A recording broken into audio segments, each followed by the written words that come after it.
সংসারে কি খুব বেশি খরচা হয়ে যাচ্ছে? মাস শেষ হতে না হতেই বন্ধু বান্ধবদের কাছে ধার চাইতে হচ্ছে? যদি এমনটা হয়ে থাকে, আজকের ভিডিওটি আপনার জন্য। কারণ আজকে আমি সংসারে অভাব দূর করার জাস্ট 3টি টিপস দেব। বন্ধু, সর্বপ্রথম যেটা করতে হবে তা হলো আয় বাড়াতে হবে। সৎ উপায়ে কঠিন পরিশ্রম করে যাতে 2 পয়সা বেশি রোজগার করা যায়, এই চেষ্টা করুন। দেখুন, আপনার সোর্স অফ ইনকাম যেটা রয়েছে তাতে হয়তো সংসার ঠিকঠাকভাবে চলছে না, অভাব দেখা দিচ্ছে। তো আপনাকে কঠিন পরিশ্রম করতে হবে যাতে 2 পয়সা বেশি রোজগার করা যায়, এই চেষ্টা করতে হবে। নাম্বার 2, ধার করে কানে সোনা পড়তে থাকি আমরা অনেকে। মানে পরবর্তীকালে কি করে শোধ করবো এটা ভাবি না। আরে ধার করে চালাই না, সে পরের ব্যাপার, পরে দেখা যাবে। আর একটা সময় দেখবেন ধার করতে করতে ধারের বোঝা এতটা মাথায় চেপে যাবে যে আর মাথা তুলেই দাঁড়াতে পারছেন না। তখন কি হবে? আর এদিকে মহাজন বাড়িতে এসে উপস্থিত হয়েছে, টাকা চাইছে। তখন লজ্জায় কোথায় মুখ লুকোবো, তাই না?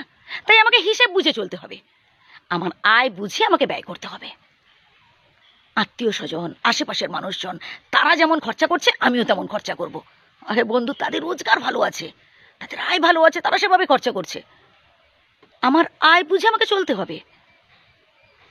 এর পরের পয়েন্টটা তো আরো গুরুত্বপূর্ণ, তা হলো বেহিসাবি খরচা করা কমাতে হবে।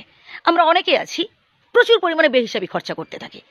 হ্যাঁ, যদি আমার সেই সামর্থ্য থেকে থাকে তাহলে ঠিক আছে, কিন্তু আমার যেখানে নুন আনতে পান্তা ফুরায় অবস্থা, যেখানে আমার খাটাখাটনি করলে সংসার চলে, সেখানে আমাকে অবশ্যই ভাবতে হবে যে পরের দিন আমার সংসারটা চলবে কি করে, আজ যদি আমি সব টাকা খরচা করে ফেলি।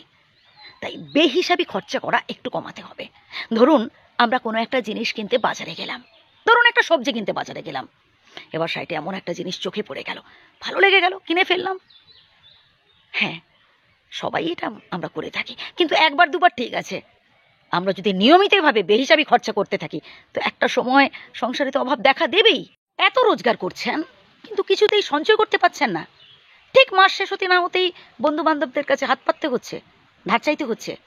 যদি এমনটা হয়ে থাকে, আজকের ভিডিওটি আপনার জন্য। কারণ আজকে আমি সংসারে খরচ কমানোর জাস্ট 3টি টিপস দেব। মন দিয়ে শুনুন কথাগুলো। সর্বপ্রথম যেটা করতে হবে তা হলো আয় বাড়াতে হবে। সৎ উপায়ে কঠিন পরিশ্রম করে যাতে 2 পয়সা বেশি রোজগার করা যায়, এই চেষ্টা করুন। তাহলেই দেখবেন সংসারের অভাব অনটন দূর হবে। লোকে একবার দুবার ধার দেবে, তারপরে দেখবেন না বলে দেবে, বলবে আগের ধারগুলো শোধ কর তারপর দেব। বুঝলেন? তাই 2 পয়সা বেশি রোজগারের চেষ্টা করুন। নাম্বার 2, অন্যের সাথে কম্পিটিশন না করে নিজের যোগ্যতা বলে কিছু করার চেষ্টা করুন। আমরা অনেকেই আছি অন্যের সাথে কম্পিটিশন